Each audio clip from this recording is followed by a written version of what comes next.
You're listening to the Better for America podcast, presented by Amac, the Association of Mature American Citizens. Hello, everyone. I'm Rebecca Weber. This is your Amac podcast, Better for America. Today, we are honored to have with us another leader in our time and one who is a thoughtful U.S. Senator. But before I introduce our guest, I just want to note that our sponsor today is Amac Senior Resources.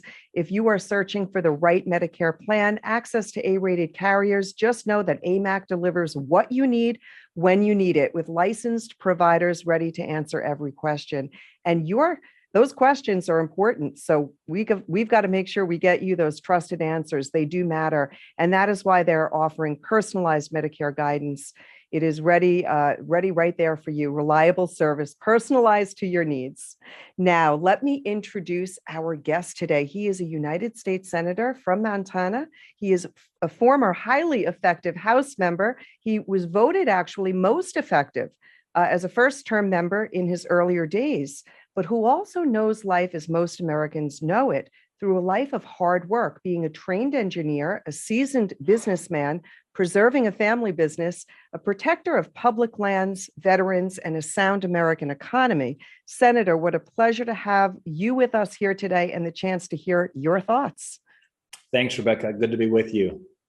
Thank you so much. Senator, you won a re-election in 2020, and you are a sound, solid, resounding voice for what most Americans in and far beyond Montana think. And you seem so determined to apply your business sense and engineering backgrounds to the big problems of our time.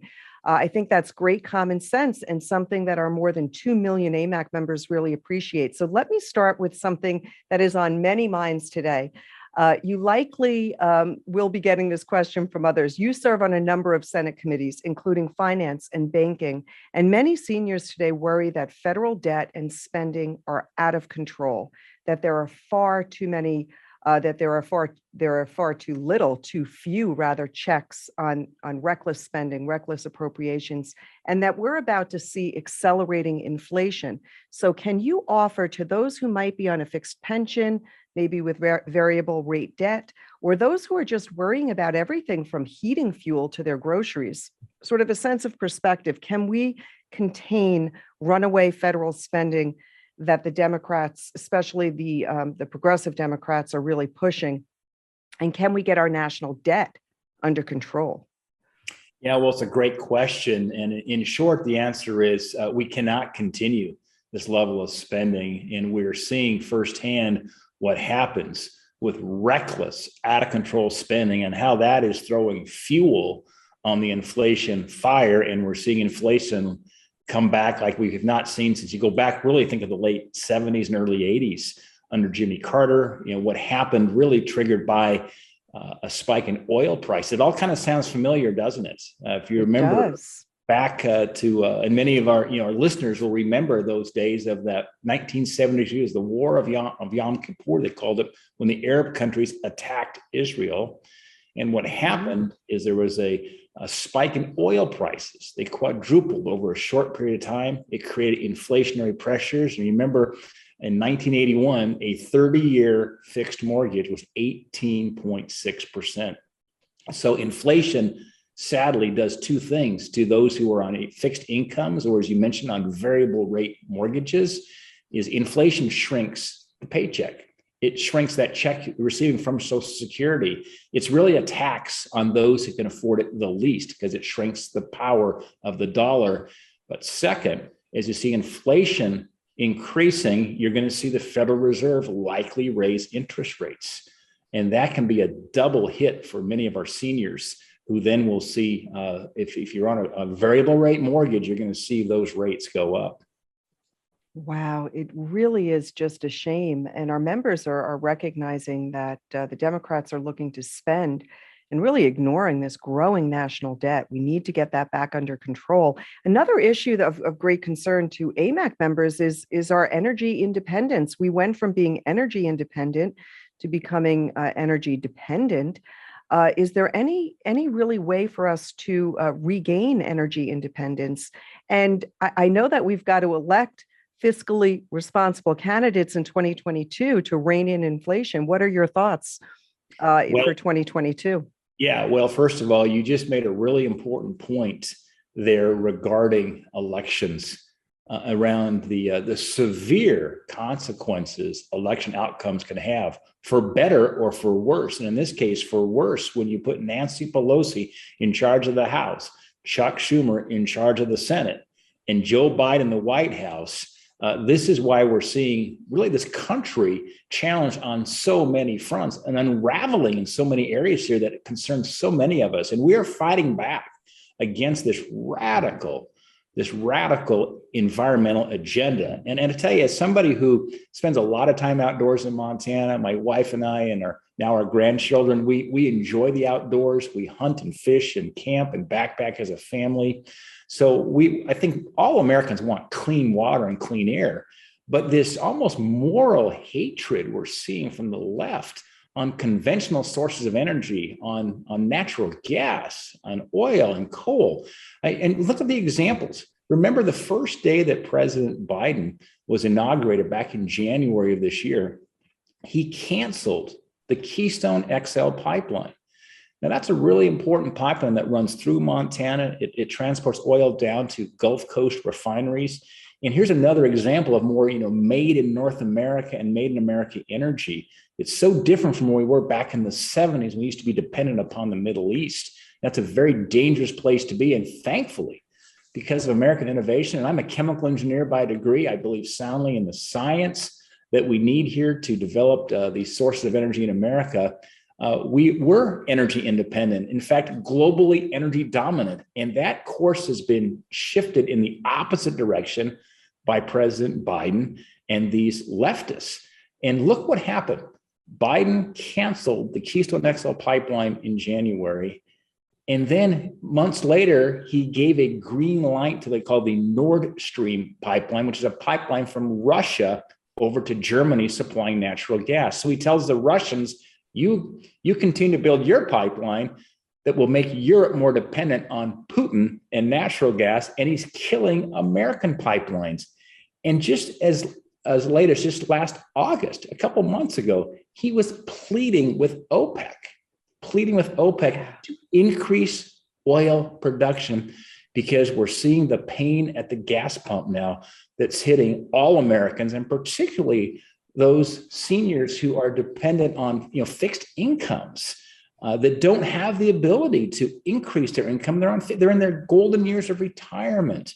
Right. And so this Green New Deal that the left is pushing is dangerous. It's reckless. And remember, as a nation, we've been doing a really good job of reducing CO2 emissions. In fact, over the last decade or so, we've cut CO2 emissions related to energy. The problem is really China. They're the ones that are out of control on CO2. So why are we, unilaterally harming our economy, raising prices? And if you want to see what's going to happen in the United States, look no further than Europe. What's going on in Europe right now is the movie trailer to our future. And that really begs the next question that I have. But certainly we know, and those listening know, that inflation really is a hidden tax. It really is. And so when Biden says, people won't be paying more, we're paying a lot more. We've got to get our spending down. We've got to get our debt down. But I do want to pivot to another issue that is of growing importance, and that is our credibility, America's credibility aboard. It seems to be increasingly at risk, and we're seeing threats, direct and indirect, from China. Look at the South China Sea, Taiwan, what we're seeing happening globally. And we're seeing doubts in the international press about the competence of the president of the United States and our vice president. So can you help our listeners see the world as you see it? Are we at a danger point? Should we be pushing back more forcefully against China? Yeah, we are on a dangerous journey now under the leadership of President Biden, or maybe I should say the lack of leadership, because we live in a world that still has the forces of good and evil. And when you have a president that is making America look weak on the world stage, and that was really exemplified, sadly, with this completely botched withdrawal from Afghanistan, it made us look very weak. And our adversaries are taking notice. And we need to put America first, not our adversaries. And so what happens when you have these strong bullies like China, like North Korea, like Iran, they are emboldened by weakness that they're seeing from the leadership of President Biden. And that is a very dangerous moment. I can tell you, I've spent a lot of time working in global businesses. Before I came to Washington, I spent 28 years in the private sector. I worked for Procter and Gamble, a great American company. In fact, we lived in China for 6 years. My two youngest children, ours, were born in Hong Kong. We were there promoting and selling and marketing American brands to compete against the Chinese brands back in the 90s, because we had superior brands, superior technology. So I can tell you, I've seen this firsthand, and the threat that China presents to our nation, and how Biden's weakness is emboldening countries like China, or in the Middle East, like the Iranians, who there's a very real threat for their capabilities of developing nuclear weapons. They want to destroy Israel. They want to destroy America. And our president he doesn't have the moral clarity to make the right decisions that ensures that we protect our country. And that's why it's a dangerous time on foreign policy as well with this administration. Yeah, it sure is. And you can't help but think, who's really running things? I mean, he certainly is incompetent, and weak is a very good word, because that is the truth. I mean, we saw how the Biden administration ran away from Afghanistan, leaving behind Americans, allies, and billions of dollars of our own equipment, really leaving our reputation in tatters. Now, of course, many agree that pulling out of Afghanistan wasn't the problem. It was how we did it. Should we have left Afghanistan the way we did? And how do we recover rather, from the loss of the global respect, I think, that is really following this botched event?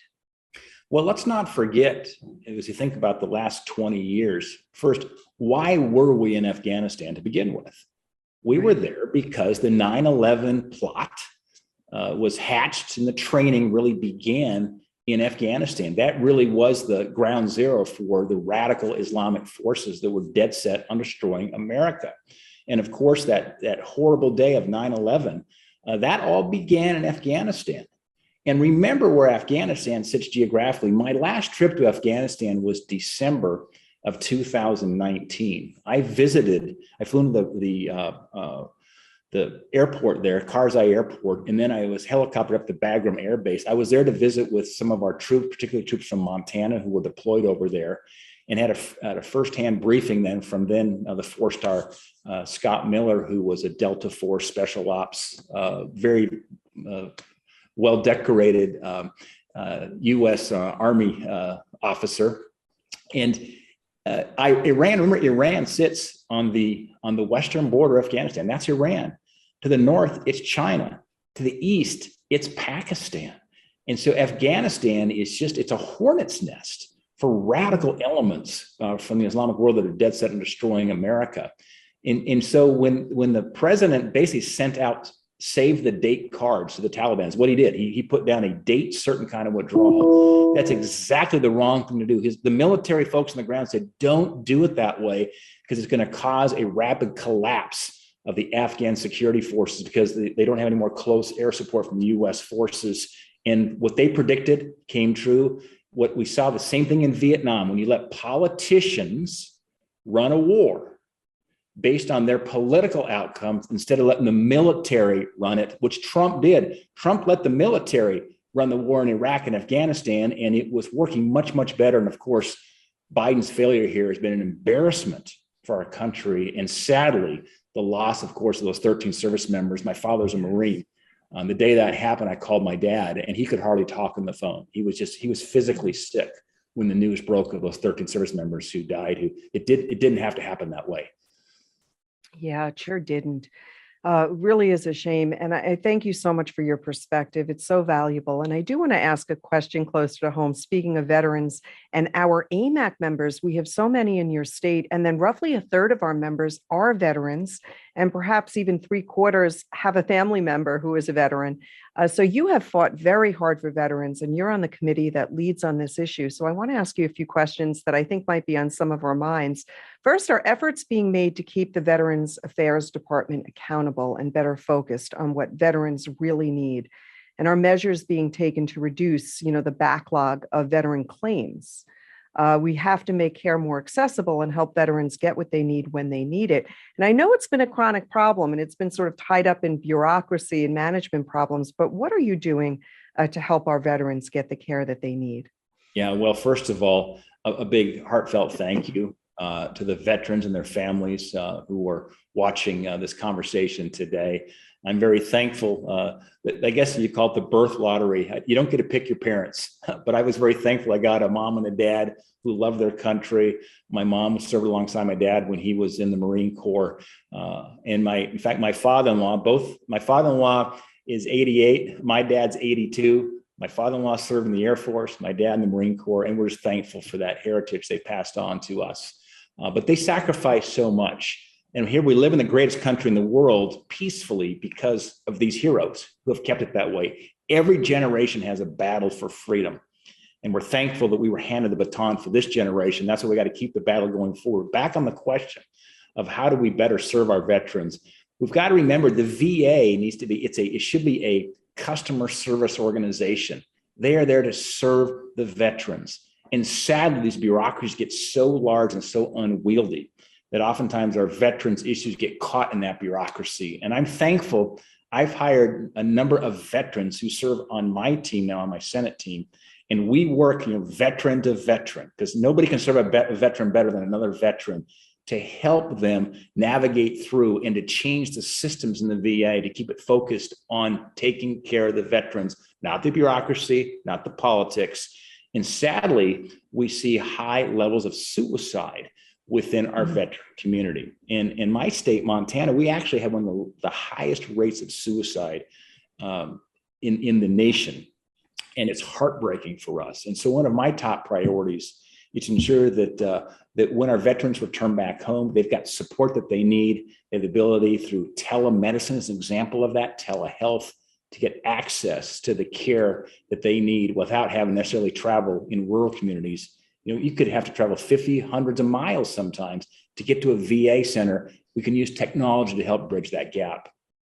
Oh, that is really, really wonderful. And I'm just so glad to hear that those services are being brought to our veterans. So important. We need to remember, as you said, Senator, that they really give the ultimate sacrifice, in protecting our freedoms.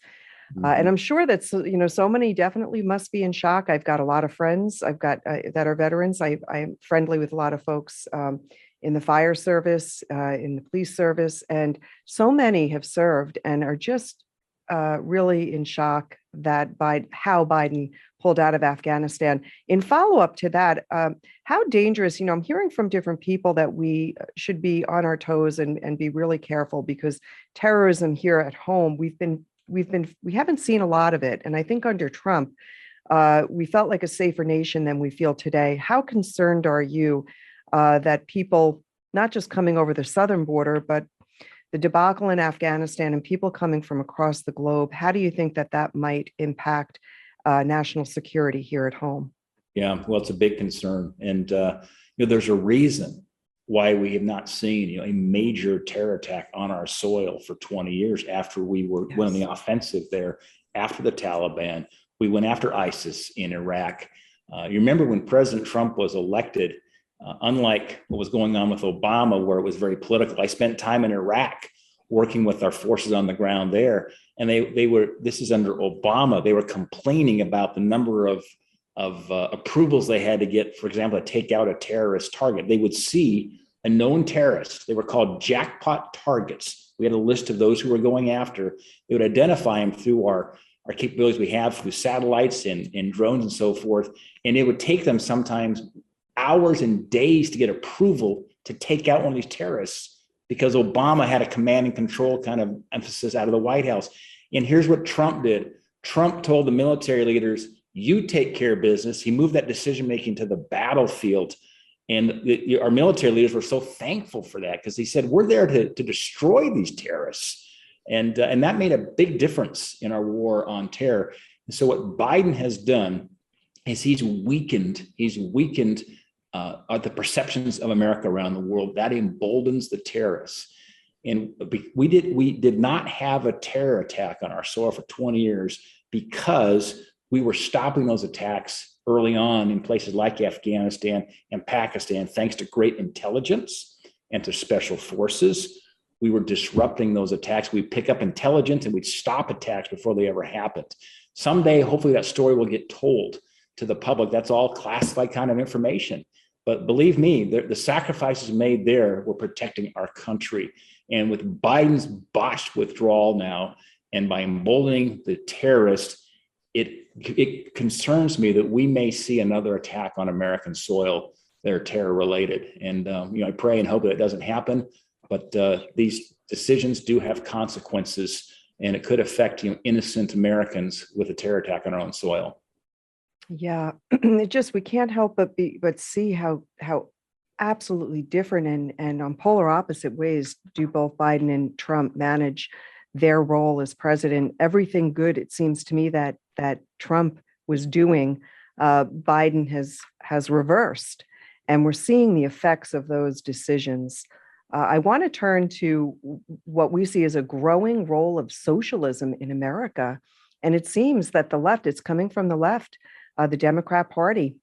What do you make about that? In other words, I think socialism is certainly dividing America. We're seeing aspects of critical race theory as an example, which our members are absolutely 100% against and have stepped up. They're doing a lot of work at their school boards, But here at AMAC, we believe that individual liberties are so important. The Bill of Rights, we honor the Bill of Rights. We love our Bill of Rights and limited government. And too often we're hearing that people's speech is being suppressed.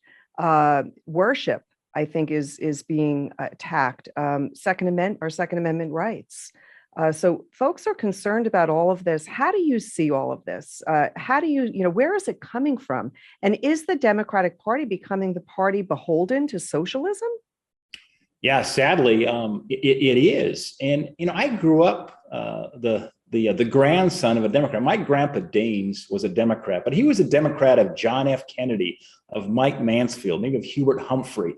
Those Democrats from that generation were very different than we see today, where they've moved to really a battle now between freedom and socialism. And I'm not one to that's prone to a lot of hyperbole or exaggeration. Mm-hmm. I'll tell you what, that is the battle today, Rebecca. It really is. And I see it firsthand here in Washington. Of course, our listeners are seeing it firsthand as they're watching what's going on in our country.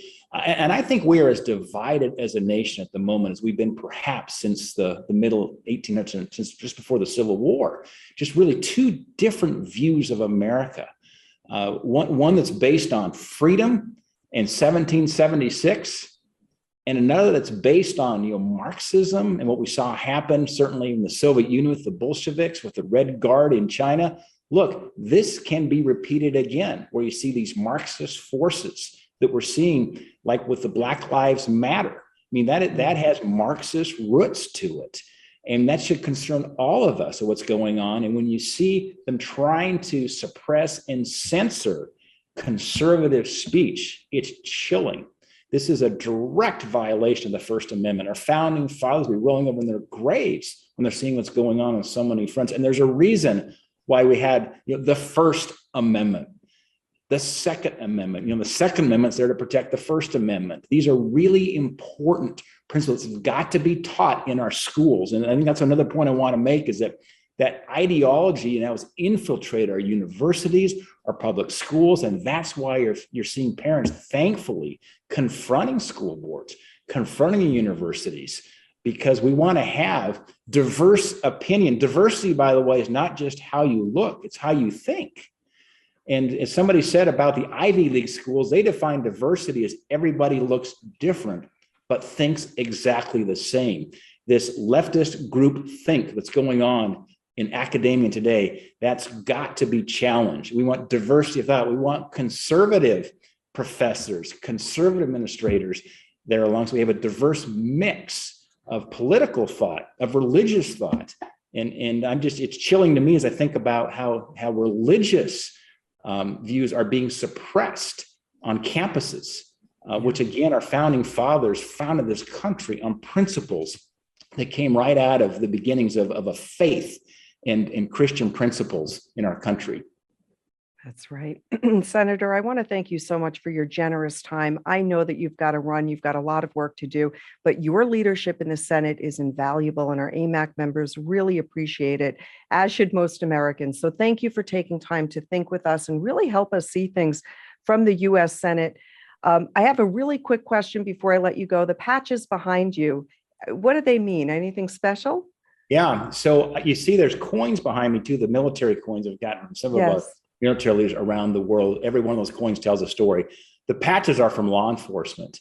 So I made the patches from our police departments, local sheriffs, and they're always proud to give me their patch that they proudly wear on their arms. I'm proud to display them here on the wall. And for those who have served in law enforcement, thank you. God bless you. As well as those spouses that are at home with anxiousness, wondering when my loved one come home.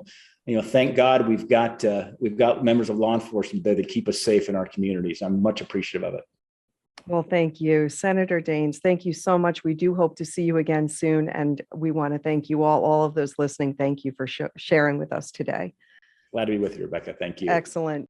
I want to thank our AMAC members for tuning in today. If you have not downloaded the AMAC News app, you can watch, listen to today's podcast, plus track breaking news right here. Please make sure to hit that subscribe button and follow, like, and share wherever you are on social media. Until next time, folks, I'm Rebecca Weber. This is your podcast, Better for America. Thank you for being here. God bless you. Until next time, have a great day, everyone. Thank you for listening to the Better for America podcast. To learn more about AMAC and all it has to offer, visit us at www.amac.us.